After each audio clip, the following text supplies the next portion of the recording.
Live on YouTube, Chair.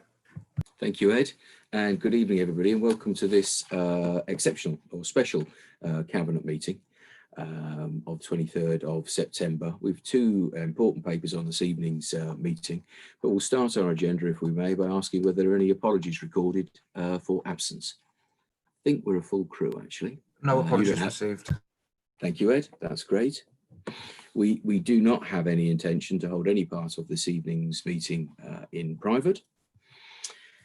Deputations and public addresses, I believe we have no members of the public, but we have councillors who wish to speak against each of our two items.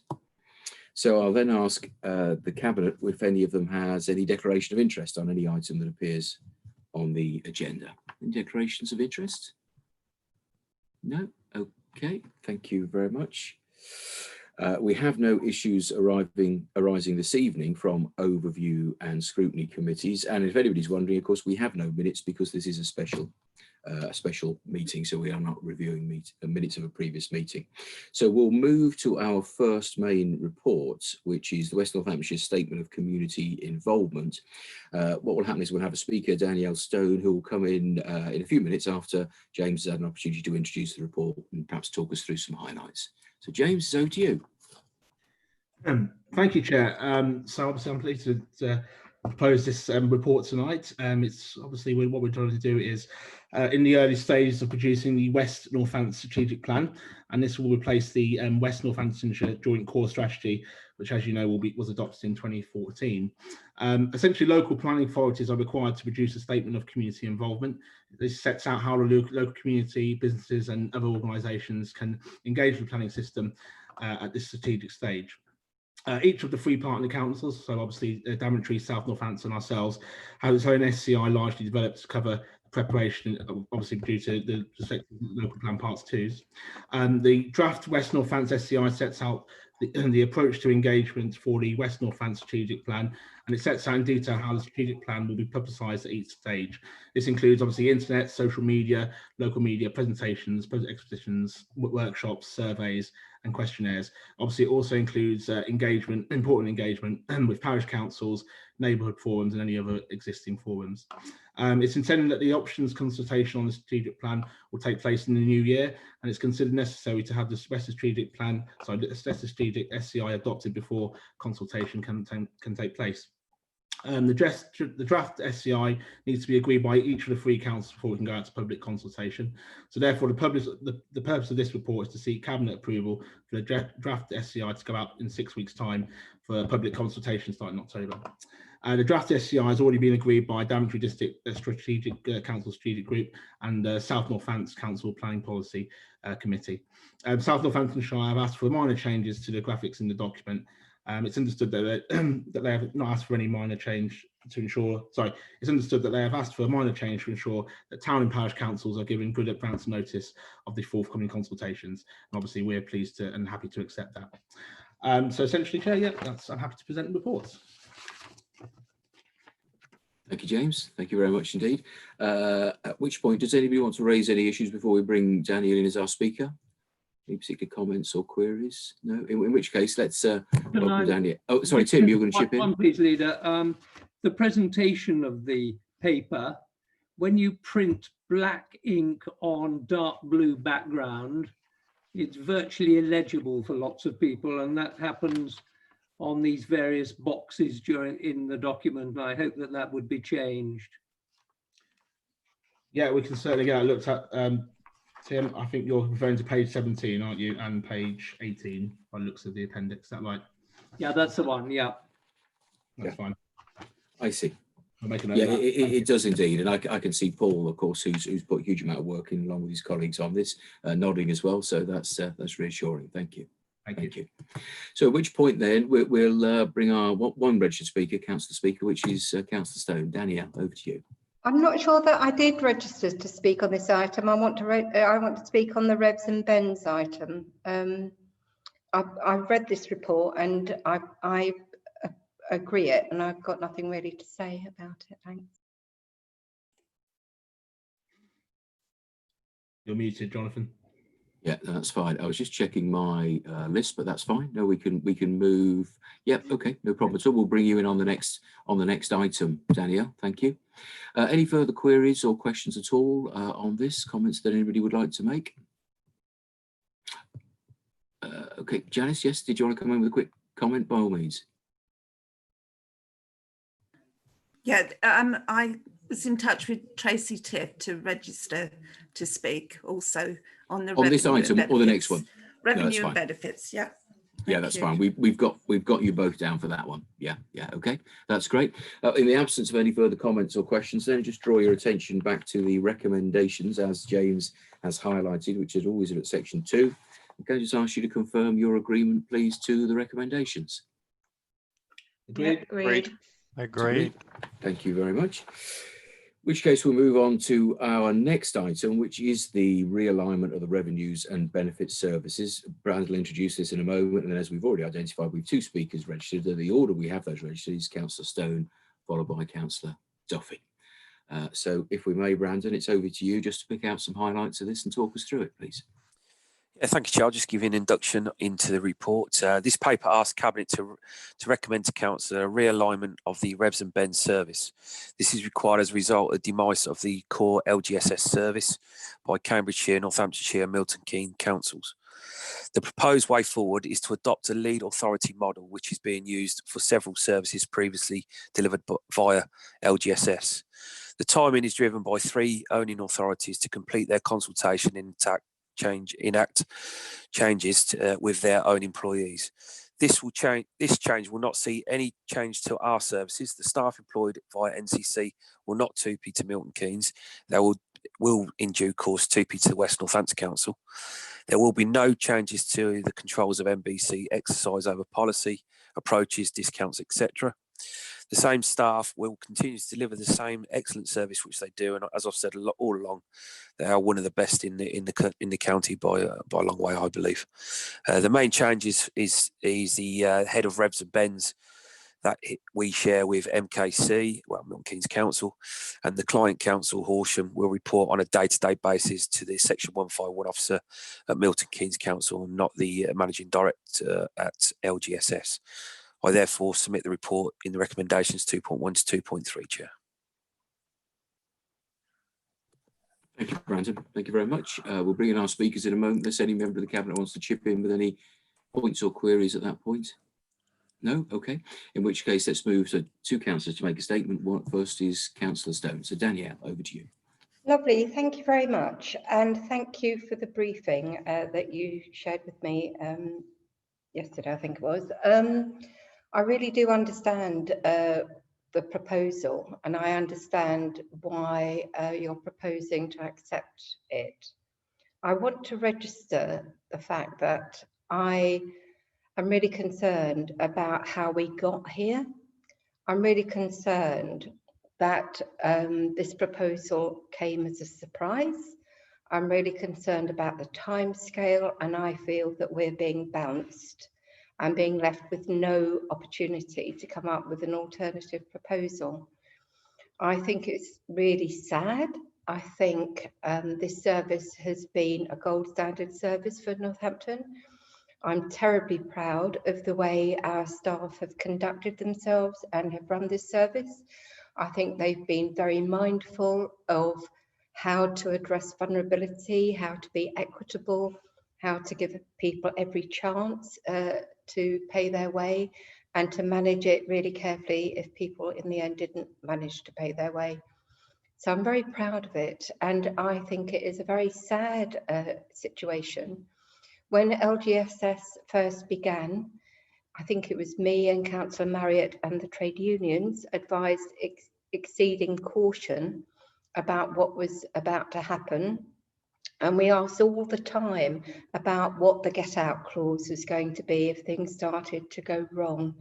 And things have gone wrong, and we did need a get out clause.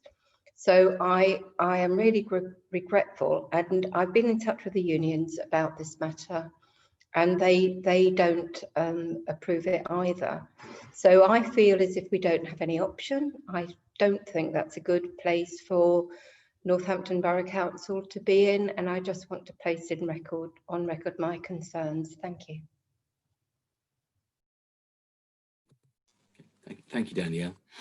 Brandon, I don't know if you want to make a brief comment, or shall we ask Councillor Duffy to make a comment as well? And come back on both? Yeah, just on Councillor Stoner, I take on board all the points there, and yeah, there was a little bit of short notice on this for our part, and but we're making sure that our staff are kept in a job, and obviously there is something in the agreement that after 18 months this can be looked at again, and whether we go alone in the new unitary, I don't know. That'll be up to the new council to decide. But we'll do whatever we can in the task and finish groups and any other meeting that we attend that our staff are protected, and to make sure everything goes smoothly going forward. Okay. Thank you, Brandon. Thank you very much. At that point, then we'll bring in our second speaker on this item, Councillor Duffy. Janice, over to you. Thank you very much. I'd just like to agree with everything Councillor Stone has said, and also to praise the staff. And I'm really pleased they're being kept on. My point was about localism and move them out to Milton Keynes. Perhaps they will lose that personal touch that has been so praiseworthy in their work. Hate the idea of people's personal finances, especially now with jobs being lost, furlough not being still a puzzle and a great headache for people, being administered by faceless people in Milton Keynes. I'm just worried that the local touch will be lost, and if and when the staff can be returned to Northampton, I think that would be a benefit to everybody. Thank you. Thank you, Janice. I think probably I can chip in there and say that actually this is not a physical move of that type. The same people will be doing the same place, same job in the same place, be that the same chair in the guild hall or at the moment under lockdown, operating remotely. But no, we can at least give you that reassurance. Is that correct, Brandon? Yeah. That's correct, Chair. Yeah, I mean, the only difference you'll see is, and that's us, not the public. The public will not see any change to the service that is being given at the moment, which is, as I said before, it's the best, I believe, in the county. The only change will be our head of Revs and Bens will report directly to the 151 officer at Milton Keynes Council, but will be employed by the West Northampton Council. Because I mean, at the moment, the LGSS staff that we use are actually employed by the county, not actually by us. We just hire the service in. But we are there to make sure our staff the staff that actually represent us at the moment are protected, and we've got that in the agreements already. There's no doubt this is an excellent service. I think everybody I come across who has an informed opinion, often far better informed than me, will acknowledge that this service is great, and a lot of it is down to the people that do the work for us, many of whom originally came from the borough into LGSS.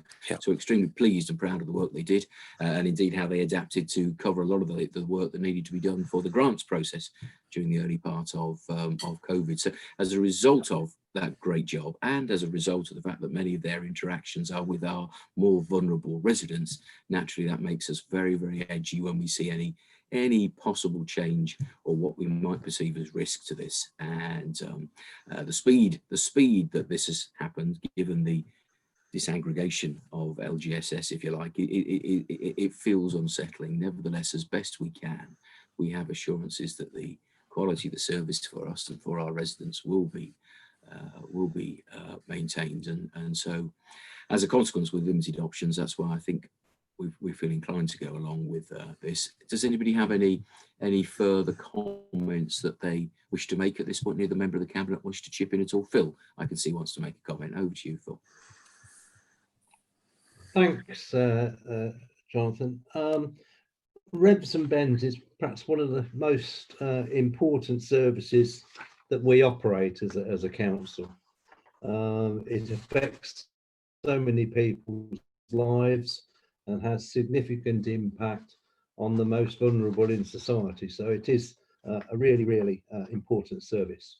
And we must not forget that it was Revs and Bens and the poor and abysmal service that this council was giving back in the early 2000s that caused this council to go into to have the problems that it did and go into special measures, We've come a hell of a long way since then, working with LGSS, having others brought in to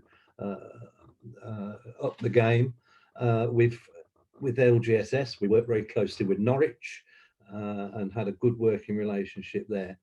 As I say, it is, Chair, one of the most important services. It was in a dire state, and we now have a fantastic team of staff who are doing a really good job and delivering a fantastic service. We know that back in 2003, 2004, cases were being put in cupboards and drawers and left for 18 months and 2 years. You know, that what we found when we investigated